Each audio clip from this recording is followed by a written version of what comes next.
a day for Lot's wife. In the city park, ashen fog rises from iron grates, and yellow maples shoot up through squares dug out of concrete. Business people come here, mostly to eat their Big Al's pizza, or take a shortcut to Broadway, or just to sit and stare at the arched windows. Children huddle around a granite bench. Boys poke a frog to jump, stuff its mouth with firecrackers like the string, and with each pop, the girls run screaming, hands to their ears. Your younger daughters run. You turn. Hot air closes in on you like a lid.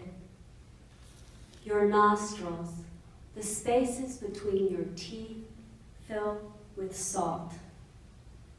Etched in your hips' hollows, traces of your married daughters left behind. You pray, scatter my body over my daughters' bodies, so I may collect like a kiss on their backs of their necks once more. The sun drops an orange-yellow sheen over the street between trees and benches, narrows at the steps of what was once called Liberty Park. A man holds a camera. Another man holds a sign. You can't evict an idea.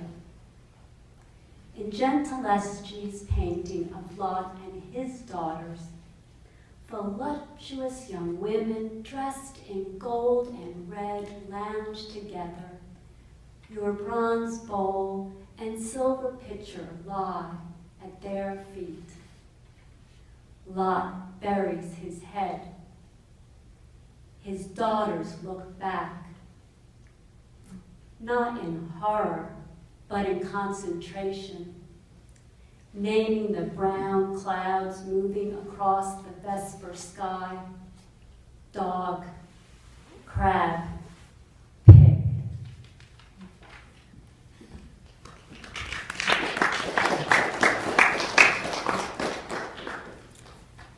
Here's a poem called Chrysanthemums.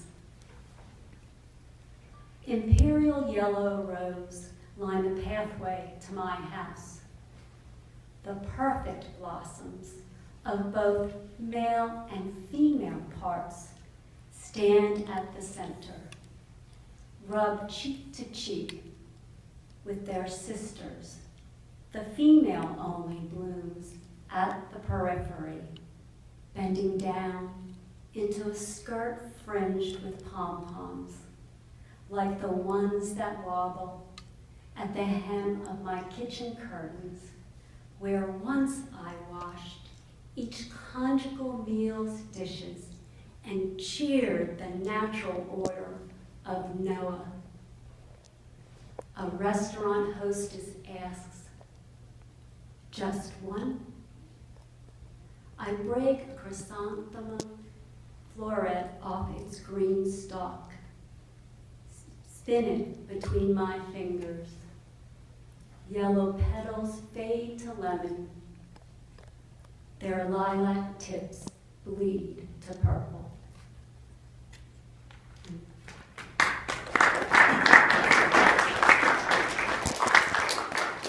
Okay, so to lighten the mood a bit now, we have a brief history of the postmodern blue dress. I reach in the corner for the Jones New York garment bag, pull the zipper down, lift the length of my midnight blue dress out from its casing, and think of thee. I did not have sexual relations with that blue dress. It lies in an acid-free box at the National Archives, which makes me wonder about second chances. What if her dress had been dry cleaned? Couldn't she have worn it to a wedding?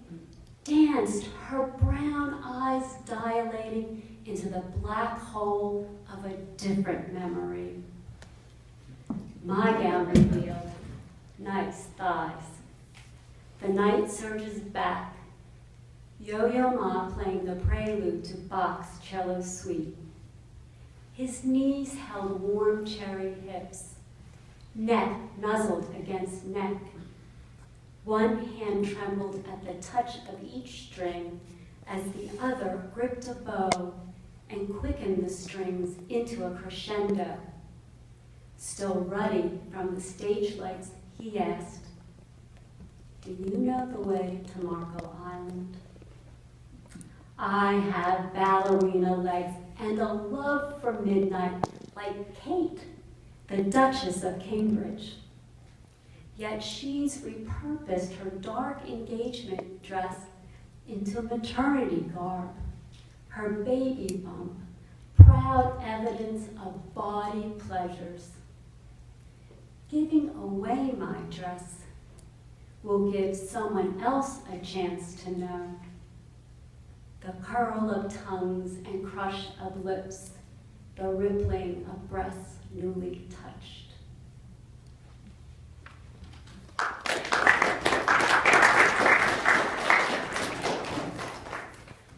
During David Yezzy's poetry reading last year, he suggested that we read poems that are not quite finished yet.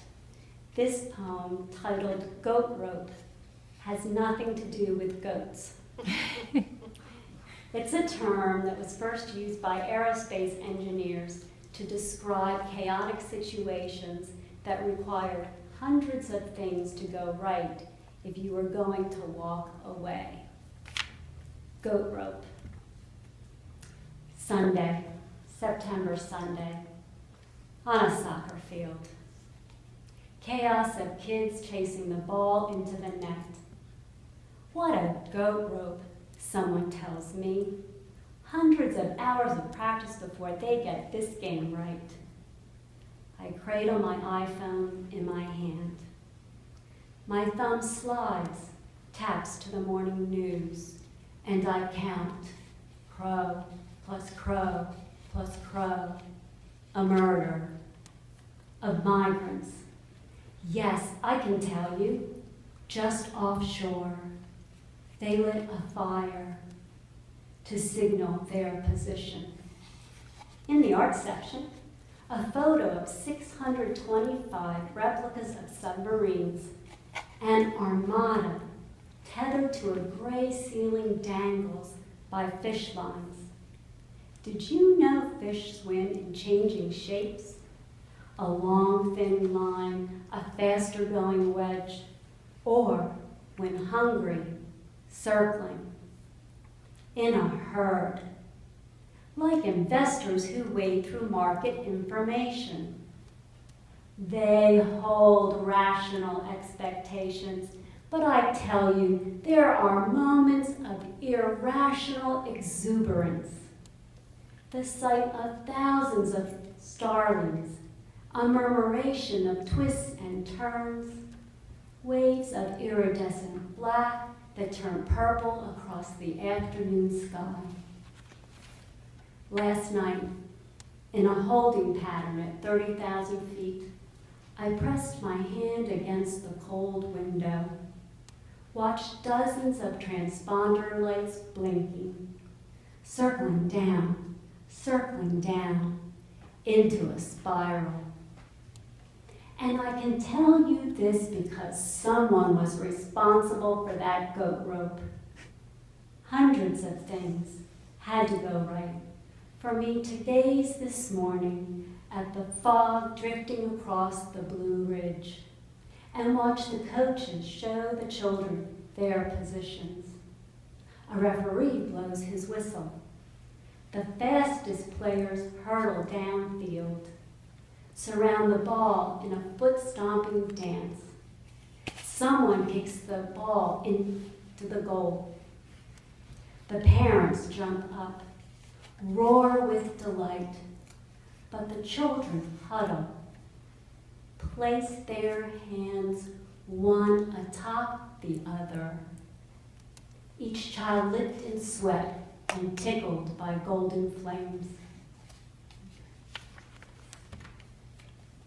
As a thank you for coming out this evening, I hope that you'll pick up a copy of my Big Data Valentine.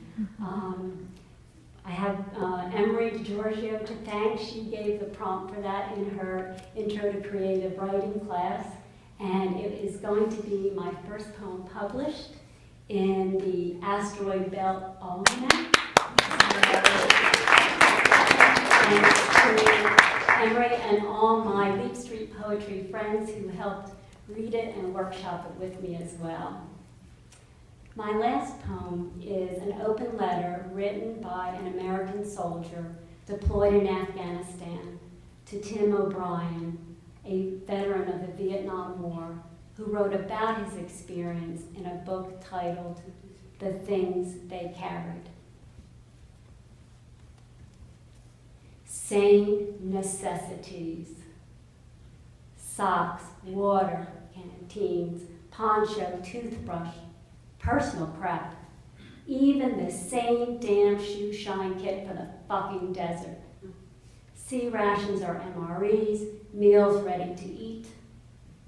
Weapon of last resort, K-bar knife. My parents got mine from Amazon.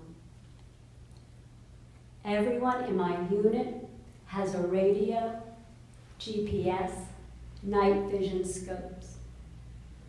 All those nights, you were on patrol, not knowing what was out there, all those noises. Now we see the motherfuckers through dirt storms, even walls. It's like we're invincible, all this shit on us. We look like the Transformers you gave your son in the 80s. M16 bullets that pierce Kevlar helmets, goes in one side and out the other. Mr. O'Brien, remember what it was like during your first firefight? Mesmerized by whirling red fireflies before you realized they were tracer bullets flying past. Ambushed on patrol, riding a Humvee, white flash of light one moment, the next moment, a buddy searches for a one-handed tourniquet, Israeli pressure dressing, praying someone called in the coordinates for a dust-off. Yeah, sure. There are prosthetic arms, legs, even eyes. At home, people can't look us in the eye. One good thing, my mom and dad don't have to watch grunts carrying body bags out of the jungle on the nightly news. Helicopters chopping the sky, grass lying low. No, now it's a slideshow of men and women in their dress blues. Shit, they look like they just graduated from high school. And there, loved ones, still, on white plastic chairs, side to side, seat to seat, clutching the stars and stripes to their chests, the flag, folded 13 times by stiffs wearing pearly gloves, looks like the tri-cornered hats we wore on the 4th of July. In Nam, you humped 85 American war machine pounds. In Afghanistan, I carry 120 pounds. Thank you.